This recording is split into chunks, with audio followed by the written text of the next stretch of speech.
আসসালামু আলাইকুম। আপনারা সবার সঙ্গে আজকে আমি একটি পিঠার রেসিপি শেয়ার করব। তো মেহমান আসলে আপনারা খুব তাড়াতাড়ি রেসিপিটা করে নিতে পারবেন। একটি বুলে দিয়ে দিলাম 1 কাপ ময়দা আর কয়েকটা কালো জিরা, একটু লবণ দিয়ে দিব, একটু তেল। তারপর খুব সুন্দর করে এগুলো মাখিয়ে নিতে, যেন একটার সঙ্গে আরেকটা জোড়া বেঁধে না থাকে, সব খুব সুন্দর করে মিহি করে মাখিয়ে নিতে হবে। তারপর পানি দিয়ে মাখিয়ে ফেলবো। তারপর দেখেন আমার ড্রোটা একদম তৈরি। এটার উপর একটু তেল দিয়ে আমি সুন্দর করে একটা ড্রো বানিয়ে ফেললাম। তো এটা আমি এখন 10 মিনিটের জন্য রেস্টে রেখে দিব, একটি ঢাকনা দিয়ে ডেকে। তো দেখেন আমি এখানে আলুগুলো ছিলে নিব।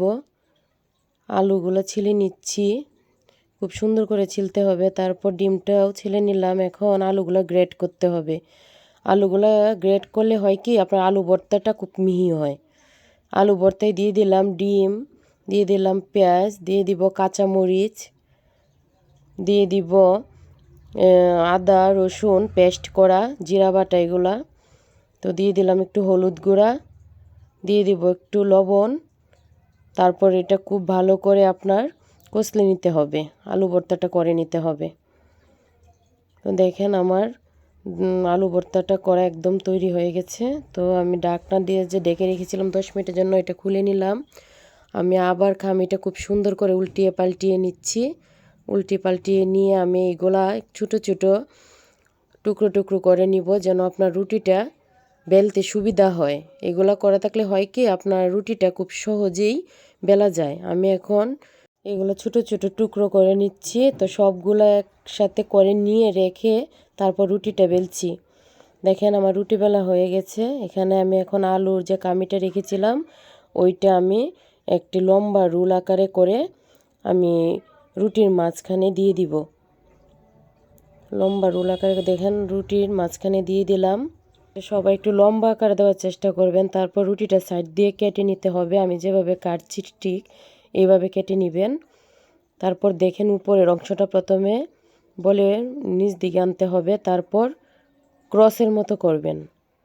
একটার সঙ্গে আরেকটি আপনার ক্রস হবে। সবাই একটু লক্ষ্য করেন, তাহলেই পারবেন। দেখেন একটু ক্রসের মতো হবে সবটাই। আবারও টেনে আনলাম, তারপর আবারও ক্রসের মতো করে দিলাম। আবার এখন নিচেরটা আনতে হবে। নিচেরটা এনে তাও আবার ক্রসের মতো আবার করে দিলাম। দেখেন একদম একটা ক্রস চিহ্নর মতো হবে। আবার একটা ক্রসের মতো করে নিলাম।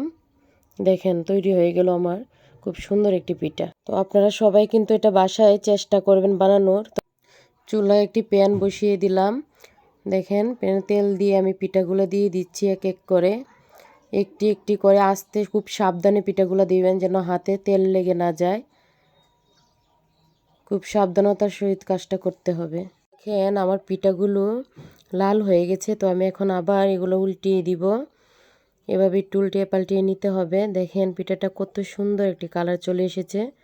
এটা শুধু দেখতেই সুন্দর না, খেতেও কিন্তু অনেক মজাদার। আপনারা অবশ্যই বাসায় এটা বানানোর চেষ্টা করবেন। এখন আমি এগুলা একটি বাটিতে টিস্যু নিয়ে এখন পিঠাগুলো এখানে রেখে দিচ্ছি। টিস্যু দিলে হয় কি, তেলটা সহজে শুষে নিতে পারে। দেখেন কত সুন্দর আমার পিঠা একদম তৈরি। তো আমি এখন এটা পরিবেশন করছি। ভেঙে নিচ্ছি, একটু সস ভরিয়ে নিব। দেখেন একদম তৈরি, খুব দেখতেও যেমন সুন্দর হয়েছে, এটা খেতেও কিন্তু অনেক টেস্টি। তা আমি একটু খেয়ে নিচ্ছি। আপনারা অবশ্যই বাসায় বানিয়ে সবাই খেয়ে ফেলবেন।